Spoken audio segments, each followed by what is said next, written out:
Con, con los autores que estamos viendo hoy, que vamos a ver hoy, queremos ubicar más que nada la discusión en términos políticos, ¿verdad? En términos políticos en general, aun cuando nunca, cuando hagamos eso, de que veamos lo político, le vamos a dar la espalda a la parte ética también, que es el otro contenido importante del curso, la otra variable importante del curso, de la misma manera que cuando pasemos a la parte de la discusión ética, no le vamos a dar la espalda a la discusión política. Habiendo dicho esto, tenemos dos autores importantísimos en la historia del pensamiento. Por un lado tenemos a Kant, generalmente se dice que es alemán, realmente no era alemán. Cuando Kant nació, de hecho, cuando Kant murió, Alemania como tal no existía todavía, era prusiano. Pero bueno, en términos latos, digamos, podemos referirnos a Kant como un autor alemán. Y Hobbes, que es un autor inglés. Los dos son importantísimos para la historia del pensamiento, los dos son importantísimos para la ética y para la política, respectivamente. Kant para la ética y Hobbes para la política. Son dos autores de referencia para muchas discusiones. Voy a compartir la presentación que tengo y con esta presentación vamos a ir tratando de acompañar la exposición. ¿Se ve la presentación? Sí. Sí. Muy bien. Perfecto. Entonces, primero que nada, ¿por qué es importante? ¿Por qué nos importa ver estos autores? Ambos, Hobbes es cronológicamente anterior, como verán, estamos haciendo hoy la clase cronológicamente hablando, vamos a contrapelo. Empezamos por el autor que es posterior y después nos devolvemos históricamente. Eso tiene una razón. Me interesa ver, ubicar a estos autores en relación con la época en la que vivieron. La época en la que vivieron se llama modernidad.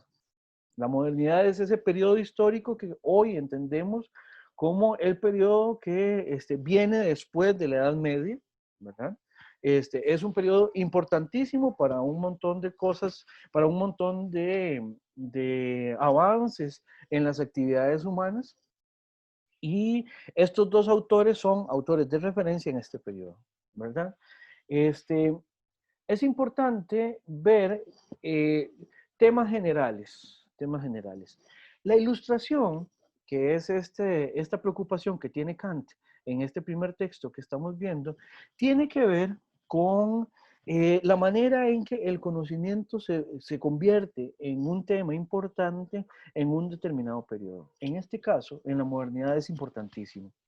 Imagino que ustedes habrán escuchado la palabra ilustración, habrán escuchado el siglo de las luces por ahí, habrán oído hablar de la enciclopedia, de la enciclopedia como proyecto ilustrado, moderno, francés. Todo esto tiene que ver con que el conocimiento en la época empezó a tener un valor enorme, pero enorme, precisamente porque es el que va a permitirle a la humanidad en general avanzar.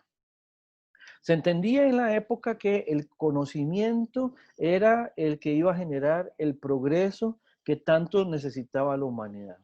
Hoy en día podemos ver que eso eso se cumplió hasta cierto punto, pero también hubo ciertos problemas, ¿verdad? El mismo conocimiento que de alguna manera nos hizo avanzar en relación con la ciencia, en relación con la explicación de mundo, también fue el que nos dio herramientas para después hacer cosas terribles, digamos.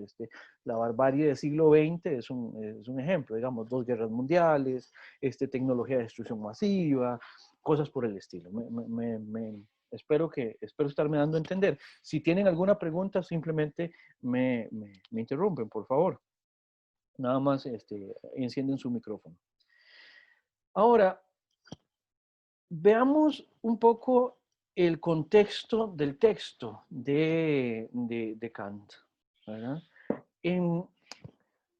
Vean que el texto tiene un título que es curioso, es la contestación a una pregunta, ¿ya?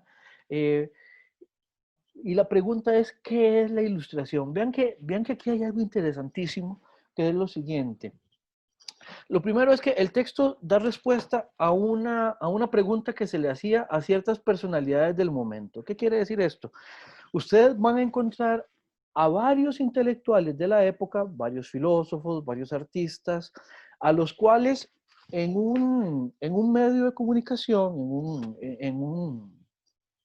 era algo así como era como una revista, como un periódico, muy importante en la época, era muy leído, ¿verdad? Se les hizo la pregunta a estos intelectuales de mucho renombre sobre cómo podemos entender esto que estamos llamando la ilustración.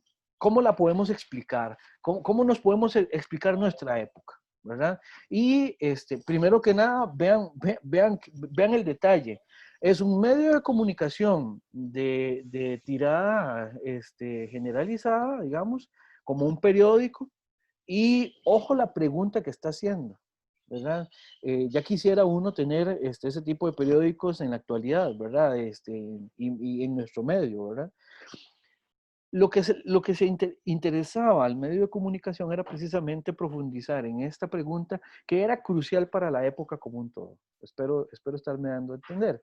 Hoy en día, si recurrimos, si se recurre generalmente a las personalidades en los medios de comunicación de más alcance, se los buscará para hacer algún programa como Dancing with the Stars o Tu cara me suena o algún tipo de cosas como esa, ¿verdad? Jamás para hacerle una pregunta sobre las cosas.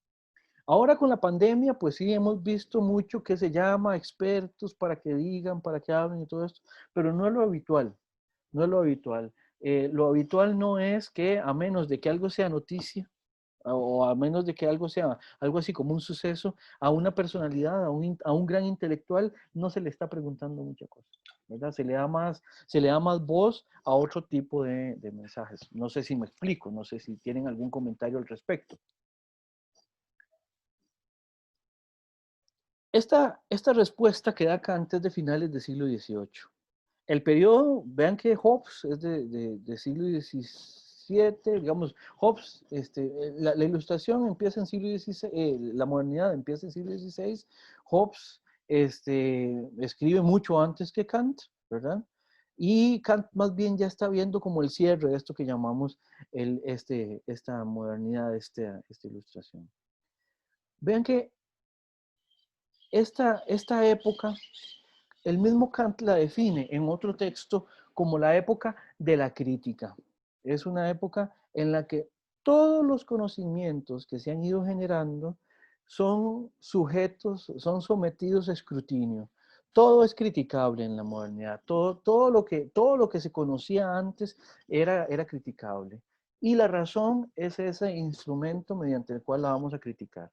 ¿Qué quiere decir esto? Que generamos conocimiento científico, bueno, tenemos que criticarlo, que generamos conocimiento, incluso conocimiento, no sé, en ámbitos como, qué sé yo, la política, bueno, eso hay que criticarlo. Que generamos también literatura, bueno, la literatura también hay que criticarla. Kant incluso habla de dos ámbitos que se sienten generalmente, al menos así lo decía él para su época, y puede que todavía siga siendo así, es más, estoy casi seguro que es así.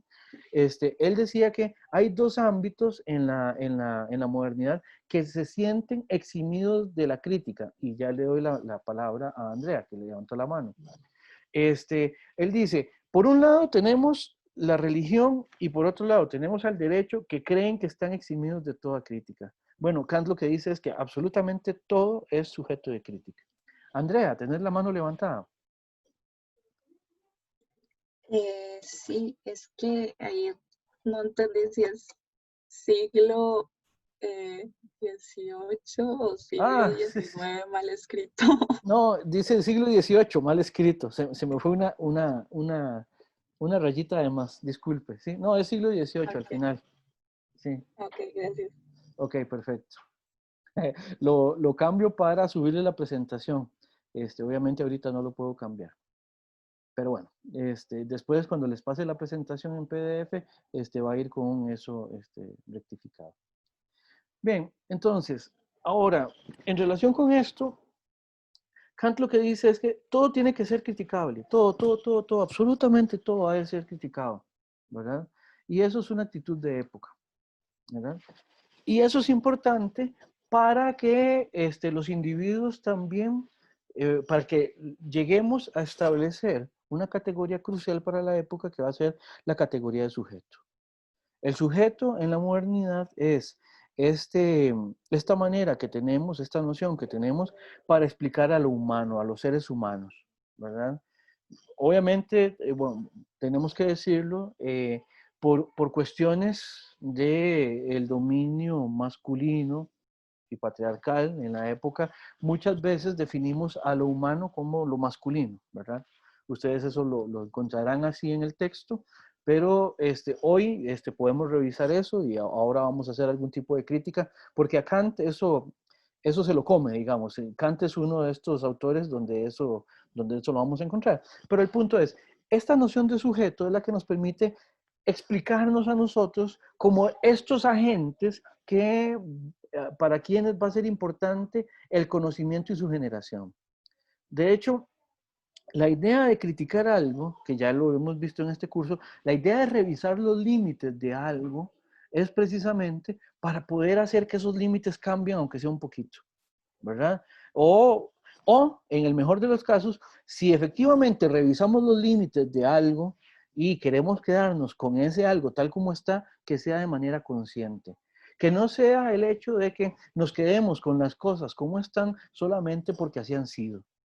Ya sea porque la tradición o porque los valores dominantes o porque lo que sea, nos dice que eso es lo mejor, mantenernos sin ningún tipo de cambio. Entonces, esa es la idea de revisar estos límites, de hacer que las cosas cambien, o que las cosas, mejor dicho, sean hechas de manera más consciente. Esto, para un autor como Kant, es un indicio de libertad. El individuo, el sujeto, mejor dicho, el sujeto va a establecer cuáles son los límites de sus acciones y va a decir, bueno, en este tipo de acciones yo quiero llegar hasta este punto. Explico una cosa más de contexto de la época y pasamos a la primera pregunta.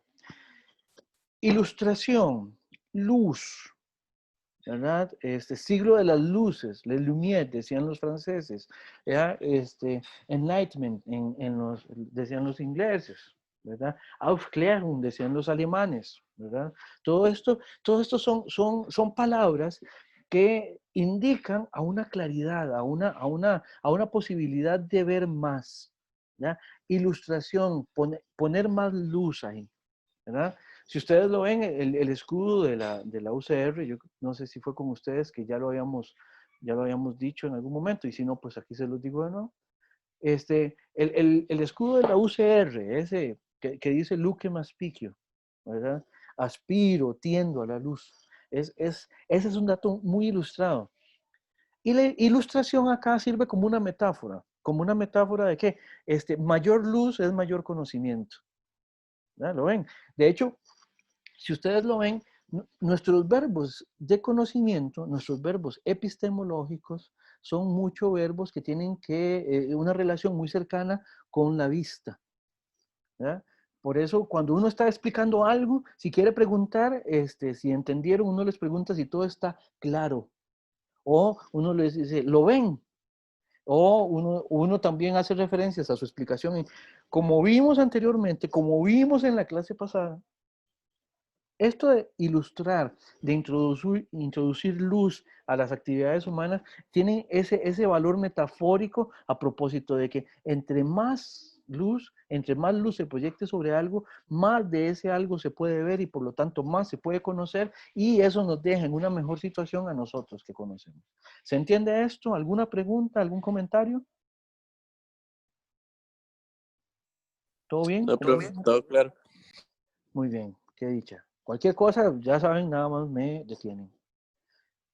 Bien, entonces, bueno, la pregunta 1 que le tocó, la pregunta 2 que le tocó al grupo 1 de Tesina.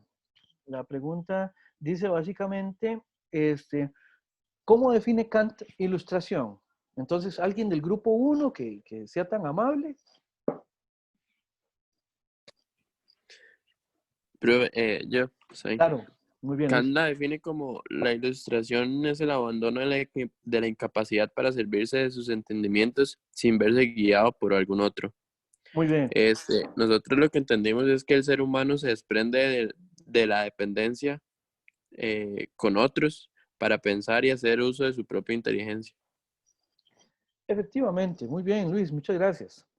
No sé si alguien más quiere agregar otra cosa, pero ustedes van a encontrar en el texto, efectivamente, que Kant dice que la ilustración es un cierto abandono. Ojo, que ahí dice por parte del hombre, por eso puse sic, me imagino que ustedes sabrán usar esto, ¿verdad? Sic es cuando uno pone esto es porque uno dice, así lo dijo quien lo dijo, y yo le haría algún cambio si yo pudiera, por así decirlo. ¿Ah? O sea, así está en el original, aun cuando yo no del todo esté identificado o yo no quiero refrendar completamente eso. Por ejemplo, si ustedes le preguntan a Sanchitos, yo en lugar de poner aquí hombre, pondría ser humano. O pondría hombres y mujeres, o como mejor les parezca, por cuestiones de inclusividad. Pero bueno, la ilustración la define Kant como el abandono por parte de los seres humanos, de los sujetos, de las sujetas. ¿Es el abandono de qué? De una minoría de edad cuyos responsables son ellos mismos. Luis estaba diciendo esto de esta necesidad de que a uno lo guíen, ¿verdad? Bueno, precisamente con eso tiene que ver esta metáfora de la minoría de edad como una incapacidad de usar el propio entendimiento. ¿Qué es un menor de edad? Todavía a la fecha, un menor de edad es quien quien no tiene todas las potestades, todas las libertades plenas, por así decirlo. No sé, si alguno de ustedes todavía es de los que cumplen, de los que todavía no han cumplido los 18 años, como suele suceder. A mí me pasó, por ejemplo, cuando yo entré a la universidad, a estas alturas yo no había cumplido todavía los 18 años. ¿Verdad? Yo soy de los que cumplen tardíamente.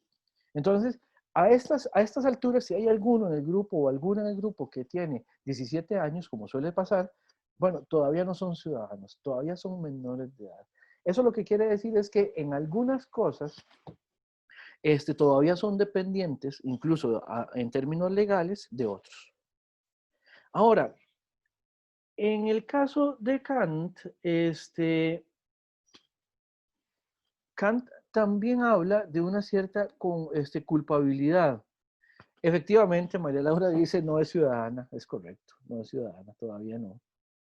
Yo no sé si eso es algo de lo que quejarse o qué, ¿verdad? También, yo me acuerdo, bueno, al menos en mi época era usual que la gente quisiera cumplir 18 años para poder ir a donde pedían cédula, cosas por el estilo. Hoy en día, como estamos encerraditos, eso realmente no es tan relevante, pero bueno, eso es otro problema, ¿verdad? Entonces, eh, grupo 2 de Tesina, tal vez ustedes nos ayudan con esta explicación de la minoría de edad en relación con la culpabilidad. ¿Alguien del grupo 2? Hola, profe. Hola, hola. Bueno, eh, tuvimos un problema porque, bueno, yo sí había notado que era la pregunta 3, pero todos los compañeros estaban convencidos que era la 2, entonces nosotros respondimos la 2, pero no importa, igual hicimos la lectura y yo, por lo menos yo no tengo problema en dar mi punto al respecto, y creo que queda bastante claro con lo que usted menciona, ¿verdad?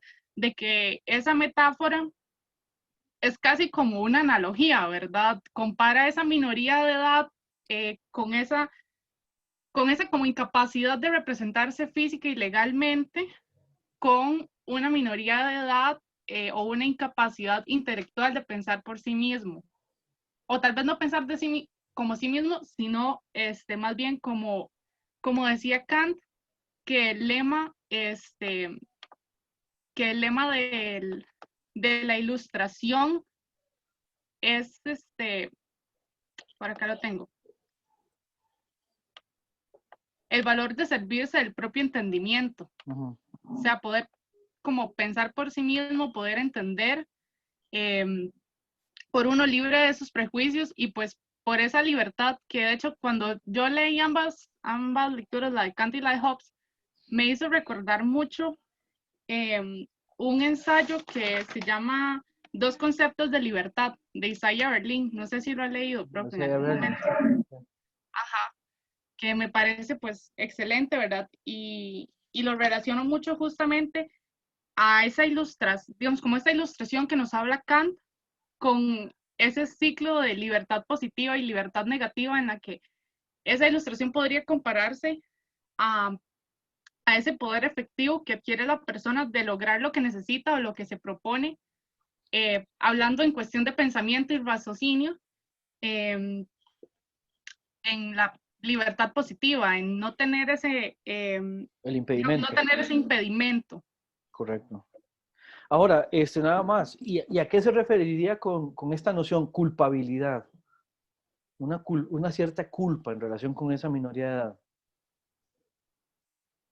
Yo creo que con respecto a lo de la culpa, él menciona que no, la minoría de edad no es únicamente una cuestión como biológica o cronológica, sino que una persona puede seguir siendo menor de edad durante toda su vida. Entonces, como que para poder pasar a la ilustración, siempre tiene que haber ese deseo propio y que si la persona pues así no lo decide, implica una cierta culpa porque no existe como esa intención. Sí, efectivamente. Vamos a ver, el asunto es este. El asunto es este. Bueno, primero que nada, la categoría de culpa es terrible, ¿verdad? Eso es una categoría que todos y todas deberíamos dejar de lado, ¿verdad? Pero bueno, es Kant el que la está utilizando. Pero bueno, básicamente, la culpabilidad radica en lo siguiente. Kant lo que dice es, tal como lo estaba señalando Verónica, es que hay gente que sigue siendo menor de edad toda la vida. O sea que teniendo al alcance la posibilidad de utilizar su propio entendimiento, de pensar por sí mismo, por sí misma, de poder criticar aquello que está viviendo, lo que está viendo, lo que le están enseñando, no, no se atreve, no lo hace. Vamos a ver, el problema no es si no tiene la capacidad, porque vamos a ver, partiendo del hecho de que la tiene, el problema es que no haga el uso efectivo de ella. ¿Por qué? Porque yo no sé si a ustedes les pasa, pero uno también puede pensar que es bastante fácil, hasta cierto sentido, puede ser problemático, pero es bastante fácil que otros resuelvan la vida por uno. Ya, de hecho, mucho de lo que pasa con este paso hacia la autonomía de cada quien tiene que ver precisamente con el tomar las riendas necesariamente de sus propias decisiones. Hay personas a quienes les resulta muy fácil saber que lo que tiene que resolver ya otros lo van a pensar, lo van a resolver, lo van a hacer por ellos. ¿Se entiende?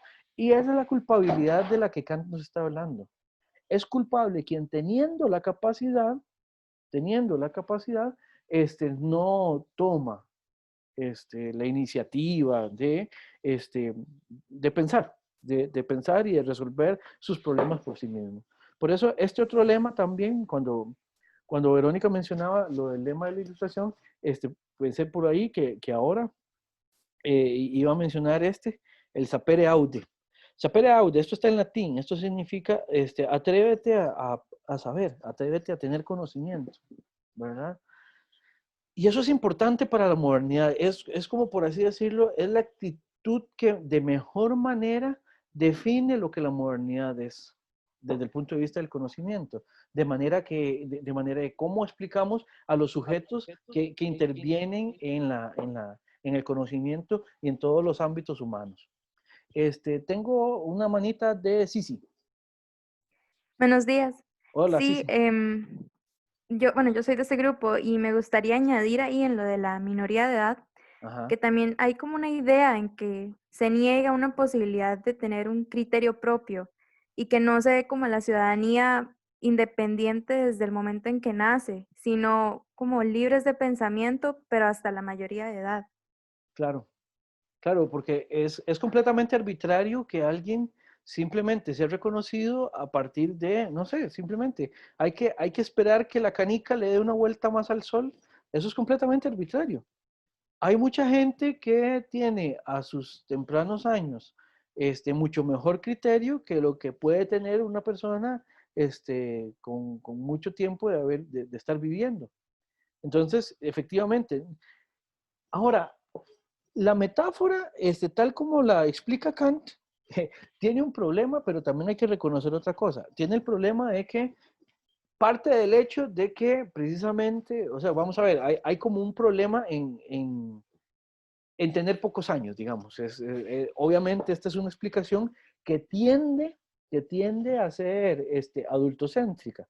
Pero por otro lado, si entendemos bien la metáfora o si la aplicamos bien, sabemos que la minoría de edad no tiene que ver, como decían anteriormente, no tiene que ver con una cuestión cronológica, con una cuestión de cuántos años se tiene, sino con una actitud de cómo es que se utiliza el propio entendimiento. Entonces, en ese sentido, uno podría reconocer a alguien que tiene pocos años como, como completamente capaz y cabal en el uso de su entendimiento. Steven, veo que hay Sí, una mano levantada. Sí, sí, perfecto. sí.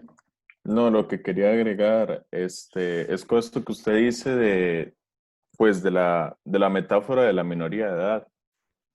Yo creo que se plantea un poco también por la cuestión de que cuando uno es joven o es menor, cómo se tiende a buscar figuras más altas de poder que me generen confianza, ¿verdad? Y que en cierta forma, pues guíen mis acciones y guíen mis pensamientos.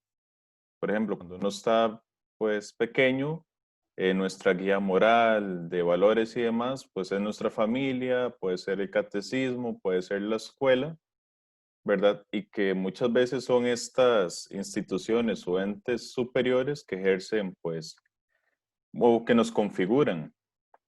Entonces, mantenernos en esta zona de confort o de, inclusive se puede, bueno, como se decía ahí, de cobardía intelectual, Ajá. es yo no querer salirme de este molde que a fin de cuentas me genera cierta satisfacción o cierta comodidad porque prácticamente a mí ya me dan lineamientos bien estructurados de cómo tengo que vivir mi vida Claro. y prácticamente si yo me ajusto a eso, mi vida va a regirse de una manera muy sencilla. Por ejemplo, y si son guías morales como religión o como, no sé, lo que me dicta un partido político, entonces si yo me salgo de eso, ahí es donde yo tengo que plantearme mis propias ideas y mi propio rumbo. Entonces, a fin de... Ajá, ajá, sí, por favor, termina la idea. Ok, sí, entonces, al yo tener que plantearme un esquema completamente nuevo, es como lanzarse al vacío, ¿verdad? Efectivamente, eso ahí fue donde me quedé trabado, donde quedé tartamudeando, precisamente porque lo que iba a decir es que eso es crucial, Steven. ¿Por qué? Porque es que demanda de uno el tener que aportar esas respuestas que está rechazando o que al menos quiere revisar. Y eso es un compromiso enorme. Es un compromiso enorme. Y muchas veces también por lo enorme que es, por lo desgastante que es, por lo importante que es fácil entender que haya gente que le rehuya. Y aquí podemos decir, independientemente de la edad, o sea, vamos a ver, hay gente que, tal como vos lo estabas diciendo, se sigue plegando al partido político, al catecismo, a las figuras morales. Es más, ni siquiera tenemos que hablar de este tipo de temas. O sea, yo sí, no sé, en algún momento, creo que fue cuando vino Messi a Costa Rica, creo que se dio el caso de algún caballero, ya incluso mayor que yo, que cuando dice, lo tuvo cerca, se le hincó a Messi, ¿ya? Entonces, vean que las figuras de las cuales dependemos pueden ser de muchas índoles diversas, ¿verdad? Y el problema es precisamente eso, que es mucho más fácil, es más fácil dejar que otros piensen por mí, que decidan por mí. Para que tener que uno que complicarse y salirse de, como decía anteriormente, esa zona de confort. Vean, bueno, yo no sé, ustedes son muy jóvenes. Antes nosotros hablábamos de la película Matrix y era como una referencia cultural así, pero completamente, o sea, uno hablaba de Matrix y ya todo el mundo sabía. Ya últimamente, en los últimos ejemplos que he dado, me he dado cuenta que no es necesariamente cierto que todo el mundo ya vio la película. Pero en la película hay un personaje que están todos en la matriz y se quieren salir de ella, precisamente porque la matriz lo que hace es que les impone el programa, o sea, los programa, los configura, les hace absolutamente todo, ¿verdad? Y todo el mundo se quiere salir de eso, en principio, ¿verdad? Esa es la hipótesis fuerte o la premisa fuerte de la película. Y el traidor de la primera película, Cypher, él precisamente lo que quiere más bien es devolverse. Él se salió de la matriz y vio ya la realidad como era y dijo, no, pero qué pereza, yo no quiero hacer esto. Yo quiero devolverme a la matriz, yo quiero que me vuelvan a meter el chip y yo no quiero preocuparme por nada más que seguir sobreviviendo. ¿Sí? Ese tipo de actitud es lo que Kant llamaría minoría de edad, precisamente. Entonces, sí, efectivamente, no tiene que ver con edad, no tiene que ver con esa actitud en relación con el uso del propio entendimiento. Bien, grupo 3, ¿verdad? ¿Cómo relacionaría Kant las ideas de libertad y, y de ilustración? Perdón, de libertad y de minoría de edad. Bueno, Hola, nosotros, Rachel. ¿perdón? Hola, hola. Hola, buenos días. Sí, sí, claro. Bueno, nosotros primero para intentar establecer la relación entre las ideas de libertad y la minoría de edad, entonces buscamos definir qué son las ideas de libertad, que para Kant en el texto dice que las ideas de libertad es como la capacidad propia de ser libre en cuanto a la razón, que incluso también significa como esta idea de ilustración.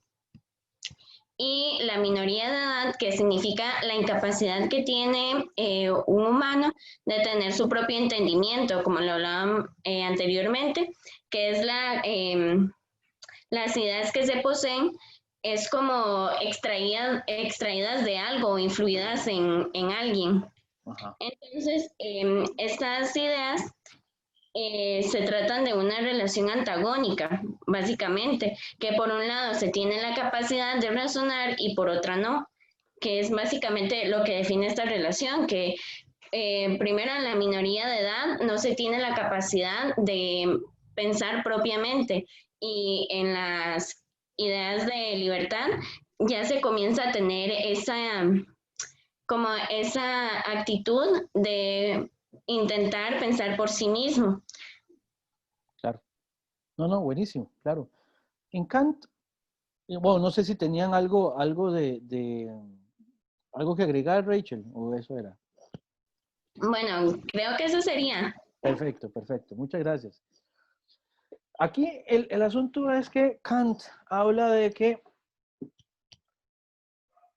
una de las cosas importantes de la ilustración y de la modernidad es precisamente la construcción de esa libertad como autonomía. Autonomía, aquí de hecho puse la palabra heteronomía, que es lo contrario. Autonomía es una palabra que es sinónimo de libertad, en cierto sentido. Me imagino que ustedes entenderán que la palabra se compone de dos raíces que son, por un lado, el autos, y por otro lado, nomos. Autos hace esta referencia a uno mismo, ¿verdad? Y el nomos es la referencia a una ley, a una cierta ley, en este caso la ley de conducta o la ley de acción. La autonomía, por lo tanto, es en este tipo de propuestas la capacidad que vaya a tener un sujeto de darse a sí mismo sus normas de acción. ¿Qué quiere decir esto? Tiene que ver con esta capacidad de decidir, con esta capacidad de utilizar el propio entendimiento que hemos venido mencionando durante toda la sesión, ¿verdad? Heteronomía es exactamente lo contrario. Heteros tiene que ver con los otros, ¿verdad? O lo otro. Y nomos, ya lo hemos dicho, ¿verdad? Tiene que ver con ley. Entonces, la heteronomía es esa situación en la cual estamos cuando nosotros no nos damos nuestras propias normas de acción, de conducta, sino que estas vendrán dadas por otras personas. Hoy hace 8 hablábamos de política como esto que está presente de alguna manera en todas las relaciones que tenemos, en tanto que ahí donde hay relaciones humanas, hay relaciones de poder, ¿verdad? Podríamos decir de alguna manera que este nomos, esta cierta ley, esta cierta regularidad en las acciones, en las cosas, siempre va a estar dada, siempre va a estar dada. Hay un dicho por ahí que tienen mucho los analistas políticos, la gente de ciencias políticas, y por ahí hay un dicho que es que en política no hay lugares vacíos. Siempre ahí donde hay necesidad de decisión, donde hay necesidad de acción, siempre habrá criterios según los cuales se llevan a cabo las acciones. Si uno no toma sus propias decisiones, ese lugar no se va a mantener vacío. ¿Por qué? Porque esa decisión tiene que ser tomada en algún momento. A esas acciones hay que darles una dirección. Y si uno no se las da, si uno no toma la decisión, alguien lo va a hacer por uno. Por eso es que la heteronomía, esa necesidad de tutela, es importante en relación con la libertad. ¿Por qué? Porque uno hipoteca su propia libertad siempre que no toma las decisiones por uno mismo. Por eso es que hay que atreverse, como decía Kant, ¿verdad? Se trata de atreverse ¿a qué? A tomar las riendas de las decisiones de cada quien. Lo que pasa es que el mismo Kant lo dice en el texto. La heteronomía produce indolencia. ¿Qué quiere decir esto? De que llega un momento en que nos da como una especie de sopor mediante el cual quedamos como en cierta quietud, como en cierta pasividad, a partir de la cual no nos va a interesar, no nos va, no se va a generar ningún tipo de acción o de reflexión que nos permita salir de él, ¿verdad? Salir de esa situación. Vean la pregunta 6 de la guía de preguntas sobre Kant. Me gustaría que la reflexionen, ahí se las dejo como para que la piensen, de verdad. Me gustaría que pensaran qué responderían ustedes si hubieran tenido que hacer esta guía completa, digamos, cómo habrían resuelto esto. Vean la pregunta 6 que dice, ¿cabría hablar hoy en día de algo como la minoría de edad de la que habla Kant? Y obviamente después él justifique su respuesta. Entonces me gustaría que ustedes se mantengan, no solo hoy por la clase de Kant, ni por los contenidos de Kant, sino durante todo el semestre a propósito de qué quiere decir esto de estar enfrentándose a la minoría de edad o al problema de la autonomía. Me gustaría que eso lo mantengan, digamos, como que esa pregunta la mantengan encendida en lo que resta del curso, porque es una pregunta importante para tematizar la propuesta, digamos, del curso que estamos llevando en este caso. No sé si tienen algún comentario o alguna pregunta. Disculpe, profe, ¿cómo era exactamente la pregunta? Está ahí en la guía. Es la número 6 de la guía de Kant. De si cabría hablar hoy en día de algo como la minoría de edad de la que habla Kant. O sea, todavía existe esa minoría de edad, esa minorización. Tal como la entiende Kant. Es una pregunta que sería bueno que se la hagan. Es más, que se la hagan incluso en relación con ustedes y con sus entornos cercanos. O sea, somos todavía menores de edad en este sentido ilustrado kantiano. Y si lo somos, ¿en qué ámbitos y por qué? Y si no lo somos, ¿en qué ámbitos y por qué? ¿Verdad? Por eso, siempre justificar la respuesta es importante, por lo menos en filosofía, por lo menos en un curso como este. Y ya ahí veremos más adelante más adelante vamos a comentar en función de esto, entonces ya lo veremos. Por otro lado, nos queda Hobbes, pero no nos queda tiempo. Ya son las 10:40. Entonces, a quienes tienen preguntas de Hobbes, igual las retomamos en la próxima clase. Porque es mentira que nos va a dar tiempo, el tiempo vuela. No sé si tienen alguna pregunta, algún comentario, alguna duda hasta el momento de lo que hemos visto, no solo de la clase de hoy. Yo quería comentar algo con esta última pregunta que usted acaba de hacer. Adelante, Jesse.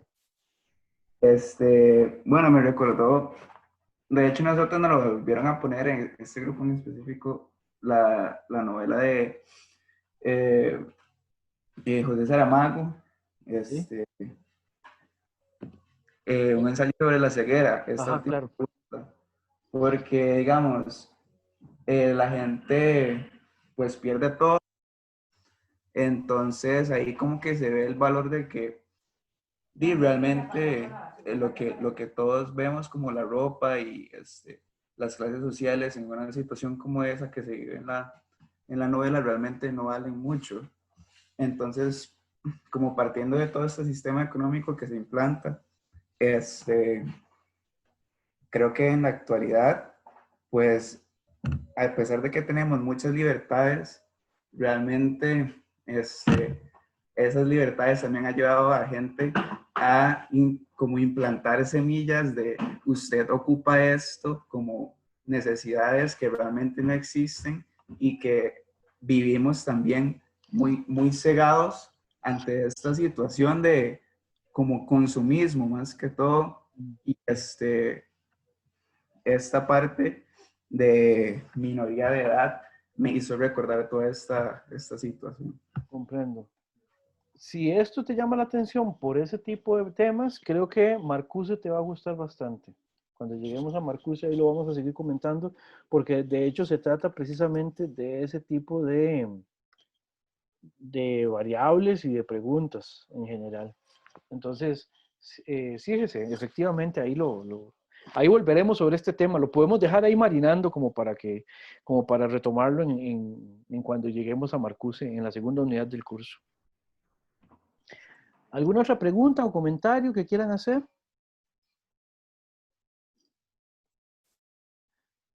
Bien, habrá que hacer un par de anuncios parroquiales que tienen que ver con lo siguiente. La primera es que, como recordarán, de hoy en 8 no tenemos sesión de clase por ser feriado, ¿verdad? Entonces, retomamos la clase de hoy en 15 días. Ahora, a partir de Hobbes, el autor que íbamos a ver ahora, vamos a entrar a ver los contractualistas. Entonces, también hay una guía de los autores que vienen. Voy a presentarles el programa simplemente para recordarles qué es lo que viene. Permítanme un momento.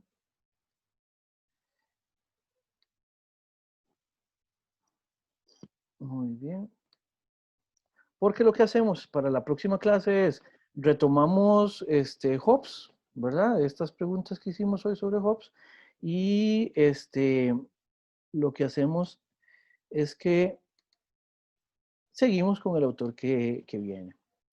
¿Se está viendo el programa, sí? Sí. Ok. Sí, profe. Perfecto, muchas gracias. Por cronograma, está al final. Ujú. Por cronograma, como verán, lo que viene es Locke, el segundo tratado sobre el gobierno civil. Los capítulos están ahí.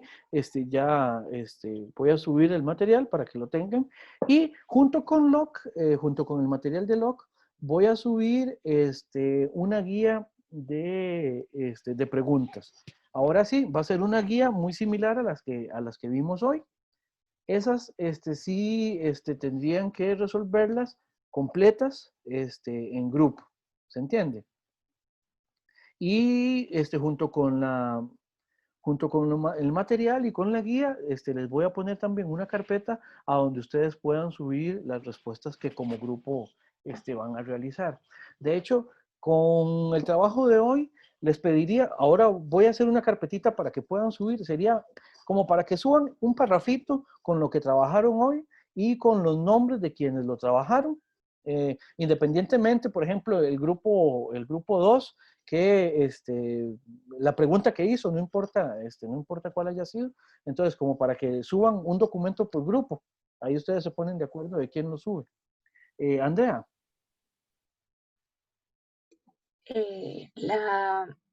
Esa guía de la que sigue y el material la va a subir a mediación. Pero esto es para trabajarla igual que hoy, o se trabaja antes de la clase y se sube antes de la clase. Sí, la idea es que yo les voy a subir el material y las guías la semana antes de que las veamos en clase. Porque hoy las trabajamos aquí en clase precisamente porque les quería que vieran cómo eran el tipo de preguntas que hago yo en estas guías, quería que conocieran más o menos el ámbito, cómo las queremos comentar en clase. Pero para las próximas, sí, no, la idea es que ya estén listas para cuando la clase inicie, porque si no, entonces sí, de repente nos atrasamos más. ¿Se entiende, Ok. Andrea? Sí, gracias. Perfecto.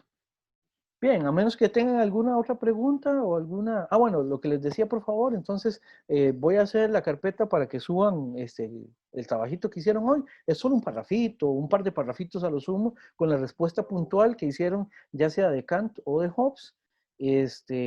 Y por lo demás, a menos de que tengan alguna pregunta o comentario, creo que podríamos quedar por aquí, por hoy. Bueno, profe, gracias. Bueno, gracias a ustedes, muy amables. Nos estamos viendo entonces dentro de 15 días. Gracias, profe. Bueno, Gracias. hasta luego. Hasta luego. Gracias, chao. profe. Hasta Gracias. luego. Hasta luego. Gracias. Chao, chao. Buen día para todos. Igualmente, chao, chao, chao.